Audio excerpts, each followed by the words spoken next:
अस्सलाम वालेकुम दोस्तों आज जो वीडियो हम देखने वाले हैं ये इमरान भाई की वीडियो है, इमरान प्रतापगढ़ी। और जो चंदा चोरी हुआ है उस पर कुछ नज़म इन्होंने बनाई है, तो इसको देखते हैं। क्योंकि भाई चंदा चोरी के बारे में तो दोस्तों क्या बोले, ऐसी ऐसी चीज़ें खुलकर सामने आ रही है। चलिए पहले हम वीडियो को देखते हैं, फिर बहुत सारी बातें और भी आएगी सामने, फिर इंशाल्लाह इस पर बात भी करेंगे। चलिए पहले वीडियो को शुरू करते हैं। मैं कोशिश करूंगा कि हालात से आपको जोड़ूं, चार चार मिसरे सुनाऊं और बाद में एक नज्म आपको सुनाऊं, वहां तक पहुंचाऊं जो आज के इस मशायरे का मकसद भी है, इस कवि सम्मेलन का मकसद भी है। मैं चार मिसरे पढ़ता हूं। अभी चरण सिंह बशर साहब पढ़ करके गए, उन्होंने अपने लहजे में बात की, मैं अपने हिसाब से बात करने की कोशिश करता हूं। कि चोर निर्धन ही बस नहीं होते, धन तो धनवान भी चुराते हैं। जो ऊपर बैठे हैं उनकी भी शिरकत है। भिखारी ये चोर नहीं होते, धन ही नहीं होता। चोर निर्धन ही बस नहीं होते, धन तो धनवान भी चुराते हैं। हम तो मतदान चोर समझे थे, हम तो मतदान चोर समझे थे, आप तो दान भी चुराते हैं, आप तो दान भी चुराते हैं। और चोर का सबको पता था, दान चोर का भी पता चल गया।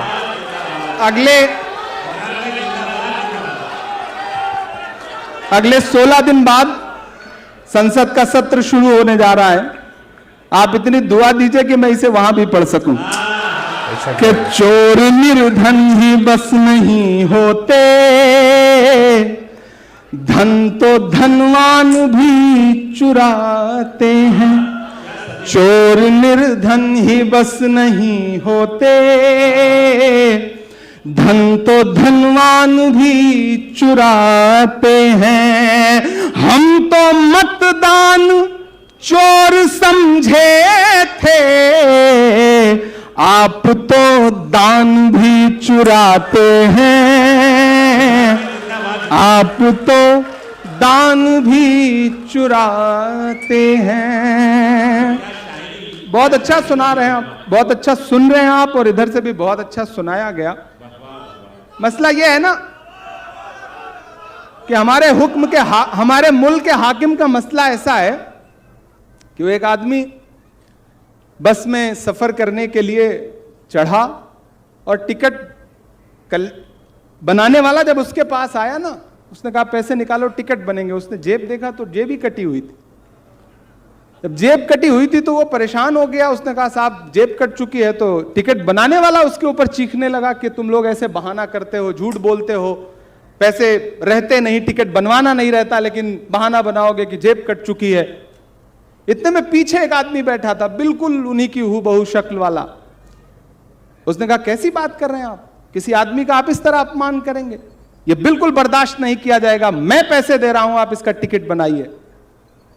टिकट बनाने वाला खुश हो गया। उसने कहा ठीक है। उसने पैसे दिए। पूरी बस ने उस आदमी के लिए ताली बजाई। बाद में पता चला कि उसी ने जेब काटी थी। ये हालात है। तो मामला कुछ बिल्कुल ऐसा ही चल रहा है। मैं ऐसे हालात में चार मिसरे पढ़ने की हिम्मत करता हूं कि मुल्क का उसको वफादार नहीं मानता मैं, ऐसे दरबार को दरबार नहीं मानता मैं। मुल्क का उसको वफादार नहीं मानता मैं, ऐसे दरबार को दरबार नहीं मानता मैं। बच्चों की खुदकुशी पे जिसका, बच्चों की खुदकुशी पे दिल न पसीजे जिसका, ऐसी सरकार को सरकार नहीं मानता मैं, ऐसी सरकार को सरकार नहीं मानता मैं। बच्चों की खुदकुशी पे दिल न पसीजे जिसका, ऐसी सरकार को सरकार नहीं मानता मैं, ऐसे दरबार को दरबार नहीं मानता मैं। बहुत शुक्रिया, बहुत अच्छा सुन रहे हैं आप। मैं एक नज़्म सुनाने चल रहा हूं, उसकी तमहीद में बस इतना कहूंगा, पवन भाई, किशोरी लाल जी, कि इलाहाबाद विश्वविद्यालय के सीनेट हॉल में पंडित जवाहरलाल नेहरू जी अपनी बात रख रहे थे, अपना भाषण दे रहे थे। सामने बैठे थे प्रोफेसर्स, स्टूडेंट्स और शहर के तमाम इंटेलेक्चुअल इलाहाबाद के। उस भीड़ में उर्दू के बहुत बड़े अजीम शायर फिराक गोरखपुरी भी बैठे हुए थे। पंडित नेहरू ने अपने भाषण में वर्ल्ड हिस्ट्री का कहीं जिक्र किया। जैसे ही उनका भाषण थोड़ा रुका, सामने एक प्रोफेसर बैठे थे, हिस्टोरियन ईश्वरी प्रसाद, वो खड़े हो गए और उन्होंने कहा कि पंडित जी, आप बात तो सही बता रहे हैं, लेकिन जो सन बता रहे हैं वो सन ये नहीं, ये है। अब प्राइम मिनिस्टर के भाषण में बीच से कोई खड़ा होकर के टोक दे तो तनाव का माहौल हो गया। इतने में फिराक गोरखपुरी सामने से खड़े हुए और उन्होंने कहा कि ईश्वरी बैठ जाओ, तुम हिस्ट्री को रटने वाले हो, ये शख्स हिस्ट्री को बनाने वाला है। अरे बाबा, आप जिस दौर में जी रहे हैं, तारीखों को बदला जा रहा है, इतिहास को बदला जा रहा है, किताबें बदली जा रही हैं, लेकिन इतिहास बदलने वाले ये भूल रहे हैं कि एक ऐसा इतिहास भी है जो लिखा जा रहा है, पढ़ा आज भले ना जा रहा हो, क्या आने वाले वक्त में जरूर पढ़ा जाएगा, बावाज़े बुलंद पढ़ा जाएगा। इसलिए भी मैं एक नज़्म आपके सामने रखता हूं और आपसे दुआ मांगता हूं कि एक यही नारा हम सबको हर पल याद रहे। थोड़ी देर आप मेरे रंग में आ जाइए। एक यही नारा हम सबको हर पल याद रहे, तिरंगा जिंदाबाद रहे, तिरंगा जिंदाबाद रहे। एक यही नारा हम सबको हर पल याद रहे, तिरंगा जिंदाबाद रहे, तिरंगा जिंदाबाद रहे। हरा सफेद हो या केसरिया सब आबाद रहे, तिरंगा जिंदाबाद रहे, तिरंगा जिंदाबाद रहे। कुछ लोगों की ख्वाहिश है सब एक रंगा हो जाए। मुझे पता है, मैं जहां खड़ा हूं सड़क के उस पार देश की संसद है। मैं यहां खड़ा होकर ये मिसरे पढ़ रहा हूं तो इनके मायने और बढ़े कि कुछ लोगों की ख्वाहिश है सब एक रंगा हो जाए। अमन जहां है उस धरती पर भी दंगा हो जाए। अमन जहां है उस धरती पर भी दंगा हो जाए। ऐसे लोगों से अपना ईमान बचाए रखिए, ऐसे लोगों से अपना ईमान बचाए रखिए। गांधी नेहरू वाला हिंदुस्तान बचाए रखिए, गांधी नेहरू वाला हिंदुस्तान बचाए रखिए। जिसके भी दिल में नफरत हो, जिसके दिल में भी नफरत हो, वो बर्बाद जिंदाबाद रहे, तिरंगा जिंदाबाद रहे, तिरंगा जिंदाबाद रहे, तिरंगा जिंदाबाद रहे। यहां महाराज बैठे हैं, किशोरी लाल शर्मा जी बैठे हैं, इमरान मिसरे पढ़ता है कि गंगा जल तुम ले आओ, हम जमजम लेकर आए। शिरकत हो ऊपर से नीचे तक कि गंगा जल तुम ले आओ, हम जमजम लेकर आए। आओ मिलजुल कर नफरत की दोनों आग बुझाएं। और आपके नाम ये मिसरे हैं, लेकिन किरदार ये नहीं है। मैं सड़क के उस पार वालों की बात कर रहा हूं कि आओ दोनों मिलजुल कर नफरत की आग बुझाएं। नेताओं की मत सुनना, ये जात बड़ी छोटी है। नेताओं की मत सुनना, ये जात बड़ी छोटी है। देश बड़ा, सरकारों की औकात बड़ी छोटी है। देश बड़ा, सरकारों की औकात बड़ी छोटी है। जो भी कुर्सी पर बैठे, जो भी कुर्सी पर बैठे, उसको ये याद रहे, तिरंगा जिंदाबाद रहे, तिरंगा जिंदाबाद रहे। हरा सफेद हो या केसरिया, सब आबाद रहे, तिरंगा जिंदाबाद रहे, तिरंगा जिंदाबाद रहे। बहुत शुक्रिया, बहुत मोहब्बतें।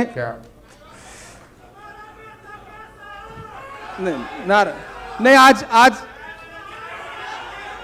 बड़ी मुश्किल से तो वो सफेद वाला कुर्ता पजामा उतार के ना यहां खड़े होने का मौका मिलता है। आप यहां भी वही नारे लगाने लगते हो। यहां मुरादाबाद के तमाम साथी बैठे हुए, मेवात के लोग बैठे हुए हैं, और मुझे लगता है कि हिंदुस्तान के हर शहर के लोग बैठे हुए हैं। मेरठ के लोग बैठे हैं। मैं एक नज्म पढ़ना चाहता हूं अपने तमाम जो हमारे लीडरान हैं इनके बीच। मुझे लगता है शायद पहली बार इस तरह के किसी मशारे की महफिल में बात करने का मौका मिला है इनसे। मैं एक नज्म सुनाता हूं, जिन नज्मों की वजह से या तो बहुत बदनाम हूं या बहुत मशहूर हूं। कोशिश करता हूं कि वहां पहुंचाऊं आपको। मशहूर हो भाई, मशहूर। मुझको जालिम का तरफदार नहीं लिख सकते। महाराज ने वो शेर पढ़ ही दिया था, मुझको जालिम का तरफदार नहीं लिख सकते। कम से कम वो मुझे लाचार नहीं लिख सकते। जहां हथेली पे लिए बोल रहा हूं, जो सच उसको इस देश के अखबार नहीं लिख सकते। कभी नहीं। मैं एक नज्म सुनाता हूं जो मेरे दिल के बहुत करीब है। पवन भाई, किशोरी लाल जी, दीपिका जी, राजेंद्र जी, अनिल भाई, सारे लोग, दानिश भाई, राजेश जी, एक नज्म सुनाता हूं। हम एक सुबह सो के उठते हैं तो इलाहाबाद कुछ और हो चुका होता है। हम एक सुबह सो के उठते हैं तो मुगल सराय कुछ और हो चुका होता है। हम एक सुबह सो के उठते हैं तो किसी शहर का नाम कुछ और हो चुका होता है। मुझे तो हैरत है कि वो बरकतुल्ला साहब जिन्होंने इस देश की आजादी में इतनी बड़ी कुर्बानी दी, उनका भी नाम बदलने की कोशिशों में लगी हैं सरकारें। मैं एक नज्म सुनाता हूं जिसका उन्वान है लाल किला।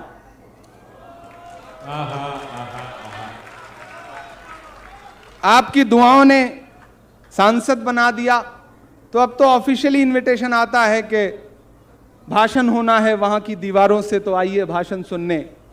मैं कभी कभी जब गाड़ी लेके निकलता हूं आसपास से उन दीवारों के, तो मुझे ऐसा लगता है वो दीवारें बात कर रही हैं, वो दीवारें कुछ कह रही हैं। मैं एक नज्म सुनाता हूं और आपने बहुत खूबसूरती से सुना है मशारे को। अगले 5-7 मिनट मेरे होकर के जैसे मुझे सुनते रहे हैं उस तरह से सुनिए। मैं उसी तरह सुनाने की कोशिश करूंगा इंशाल्लाह। बताएं कि आप तैयार हैं पुरजोर तालियों के साथ अपने महबूब। बस आप तसव्वुर करें कि माइक पर इमरान प्रतापगढ़ी नहीं खड़ा है, बल्कि लाल किला खड़ा है। और वो जो चचा ऊपर बैठे हैं अल्लाह सलामत रखे चचा को। आप जब गमछा हिलाते हैं ना तो ऐसा लगता है बिहार में कोई गमछा हिला रहा है। तो आप उसी जोश जज्बे के साथ रहिए, कभी कभी संजीदा होइए, लेकिन ज्यादातर वक्त आप उसी तरह रहिए जैसे आप हैं। जिसकी मस्ती जिंदा है उसकी हस्ती जिंदा है, तो वो जिंदा रहनी चाहिए। वो ऐसे ही 3 बुजुर्ग एक